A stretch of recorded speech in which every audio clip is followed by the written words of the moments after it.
Hello, welcome to my channel. So today I'm going to be going over my watch collection, and as you have guessed from the channel's name, I only really collect watches with non-traditional shapes, and I have my reason behind this theme, but we'll get to that maybe in a future video. So, you know, having this kind of restriction kind of gives you like a pretty interesting journey when you're collecting. There's pros and cons. You know, pros is like you are forced to look pretty hard in getting what you want, but also there's some cost saving because some watches that are very popular doesn't really fit your theme. And cons would be like, you know, you can't really have a rotating bezel if the watches are not circular. So anyways, today I'm just gonna go quickly through my collection, and maybe in the future videos I will do like a full review on each. Alright, so we'll start with the first. This is like my gateway, I guess. This is just a fashion watch, and it's Quartz. I think I got it on AliExpress, and it's kind of what got me started to collecting odd shaped watches. It appears kind of in between like a square and a circle. At first I thought, okay, maybe the outer shape was squarish, but then the glass is circular. But if I looked actually closer, you can see that it's still more squarish, because the 60 mark is a very short one, but as you get to the edge, these lines are much longer. So from afar it's hard to tell. It just kind of confuses your eye a bit, and that's probably what got me drawn to it. Movement, probably some Japanese quartz, I'm assuming. The brand is from Korea, but it could be from China. Just trying to say something that's not made in China, but you know, it's probably the least worn watch now, but I still keep it just kind of as a reminder how I started, I guess. Alright, so these three are basically all quartz watches, and these three are more mechanical luxury watches, and these four are more vintage, I guess. So I'll just go down again. This is the, I guess, independent watch, micro brand. Yeah, more micro brand. It's the Brew Retrograph, I believe. And this is a mecha quartz, so still runs on battery. But the actual chronograph part is more mechanical, and I guess it will, you know, fly back to the zero instantly. You know, this is kind of a watch that, like, when I started collecting, I kind of set my eye on on my Grail watch, which would be the Glashütte original 70s chronograph panorama date, I think. It's a very long name, but I really like that watch. Can't afford it, so this is kind of the closest. And it came originally on this leather strap, but then I found this vintage Seiko bracelet that really matched it well, gave it a little bit of tapering. And yeah, it's a cool watch. Maybe once I get my grill, this will be obsolete, but for now this is something that I would kind of wear on a weekend maybe. Yeah.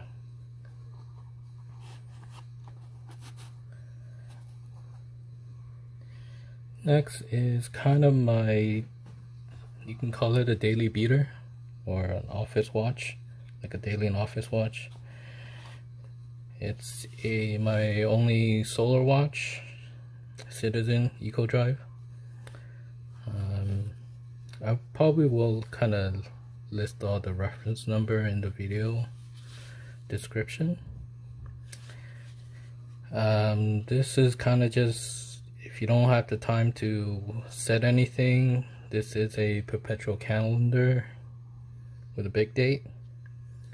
And yeah, if I'm running short on time, I grab this. This should be always on the right date. Date is pretty important for my job, so I try to get a date function on most of my watches. Yeah, some people don't like dates, but date is very important to me, except maybe in a dress watch, which I will talk about this in a bit. The strap is kind of ostrich I made, and I thought the blue kind of went well with the casualness of this watch.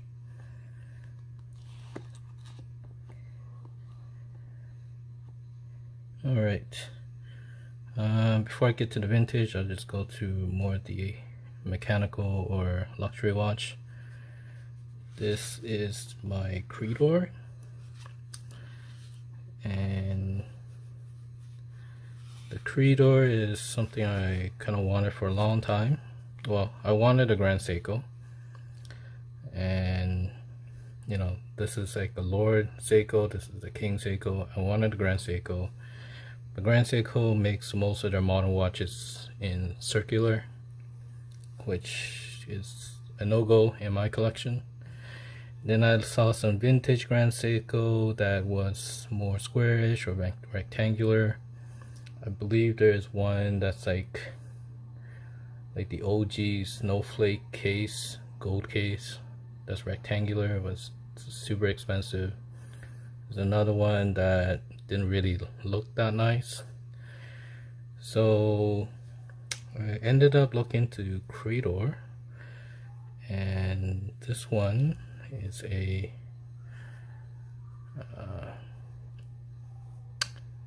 manual wind spring drive, which is something I wanted. And you know, the Grand Seiko manual wound are also very nice, but for some reason their movement, it has this weird like design where there's a lot of holes on it without any like breaks. So when you look from far, it just seems like it's all holes, which is kind of weird. Not sure I like that. This one has a little bit of more design, you know, I guess you can call them Tokyo stripes. And it also came on a bracelet, which I think all manual wound spring drive Grand Seikos are leather. Comes on leather band. Yeah, and to think all Grand Seiko manual wound spring drive doesn't come with a date, and this one does. So it's like I said, date is very important to my daily job, and I do wear this as my more luxury office watch, daily watch, if you want to call it. Yeah, so I will probably do another video going into more details about this watch. Alright.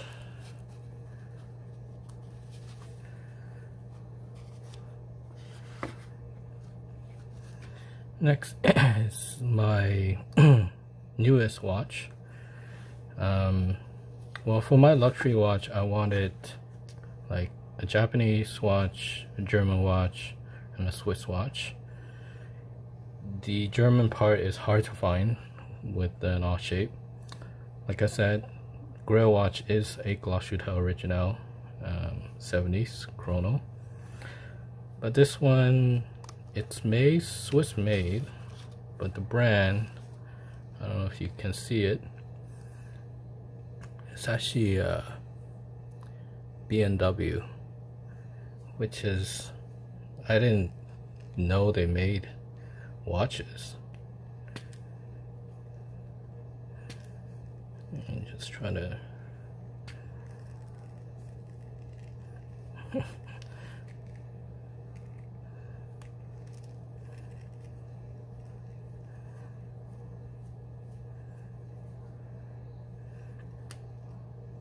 yeah, so B&W 335.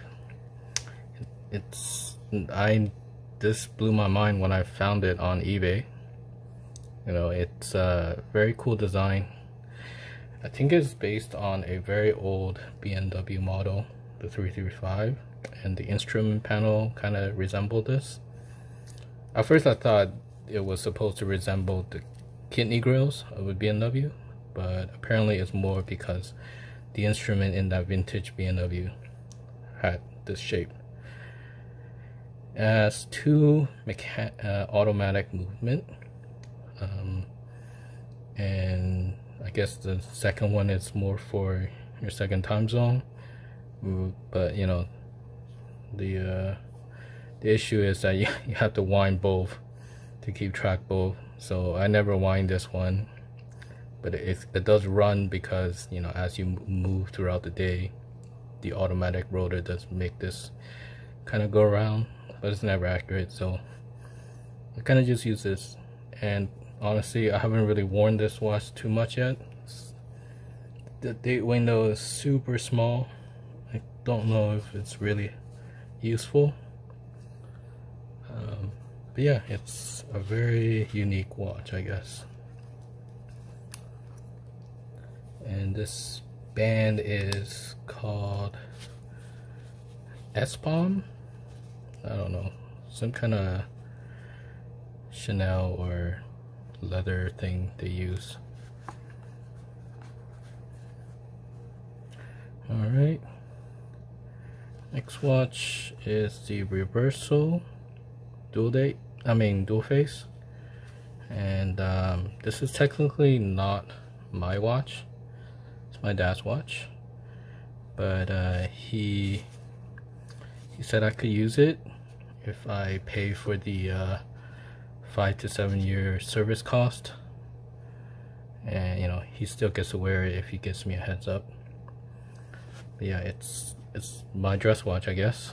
I think I only wore it one time.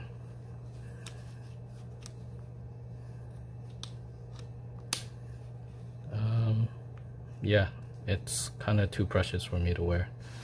I don't think I would have bought it myself, but we will see.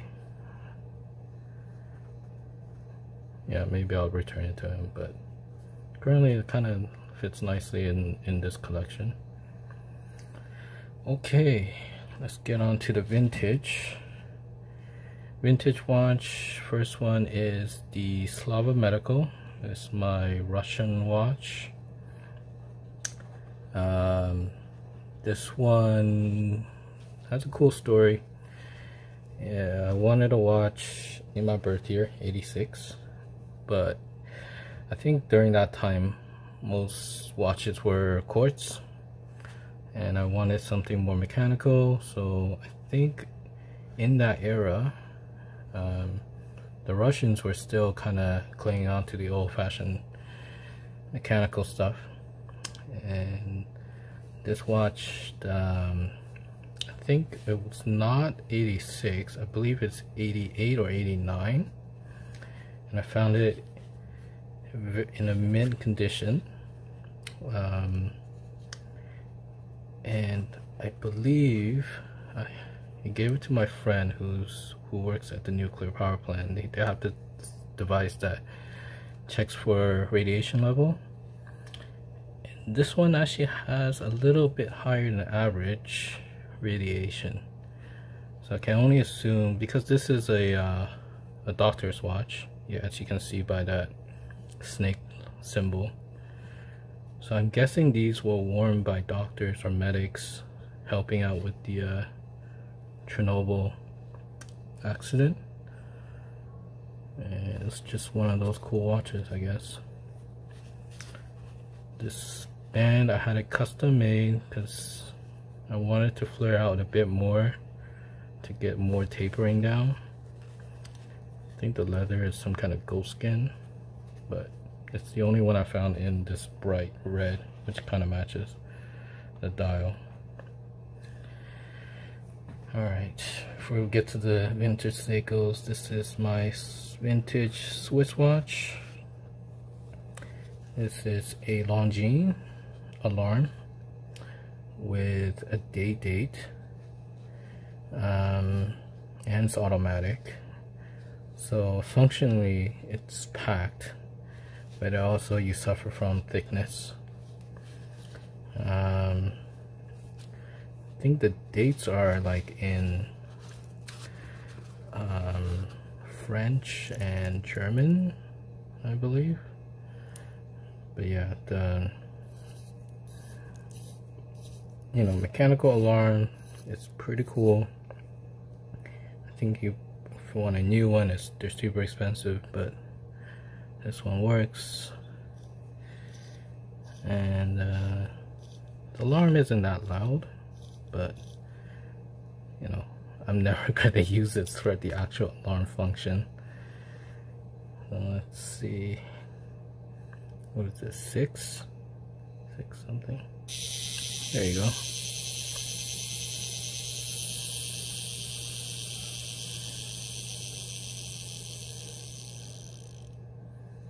Yeah. So that's the, and it's like from, I think 73 or 70. Well, the movement is from 73 to 77. The actual watch, I'm not sure. I did find some vintage catalogs that has similar design of this watch, but it's not the alarm, and that was from the 73 catalog.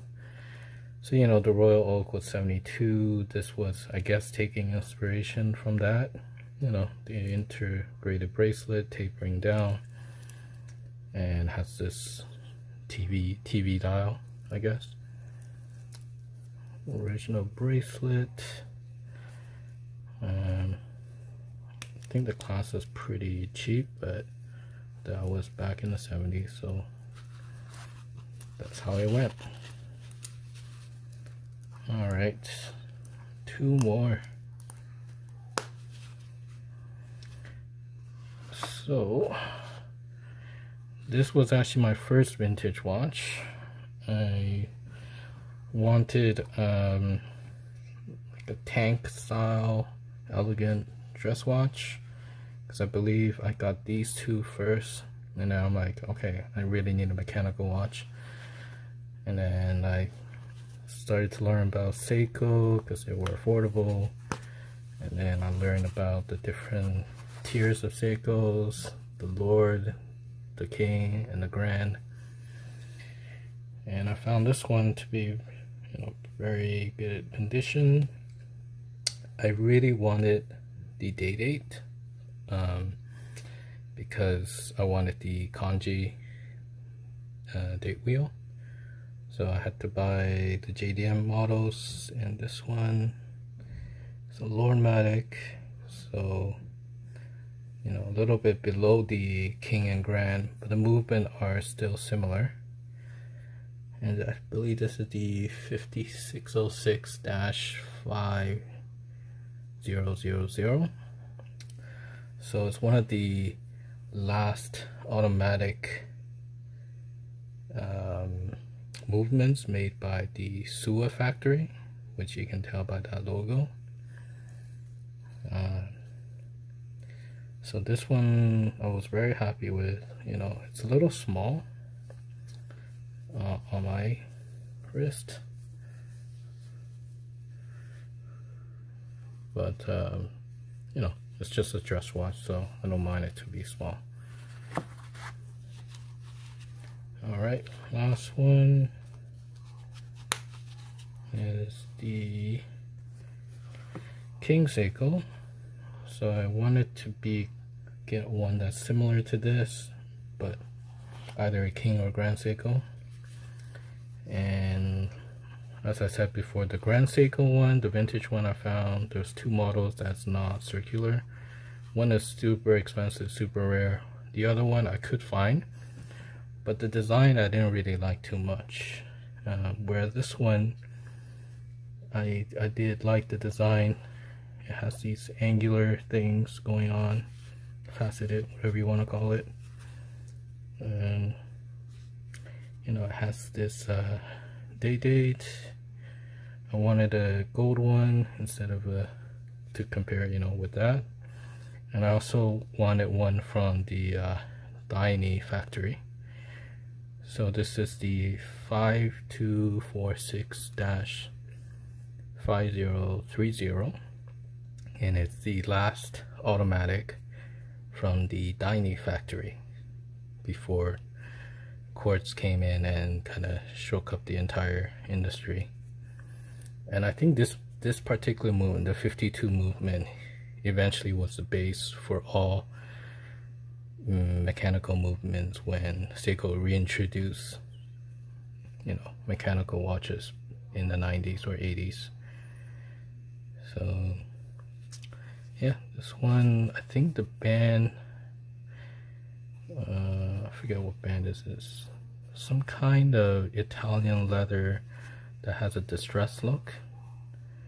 And I do have the original band bracelet, but with a full gold watch, it's a little too much for me, so I just kept that in the safe.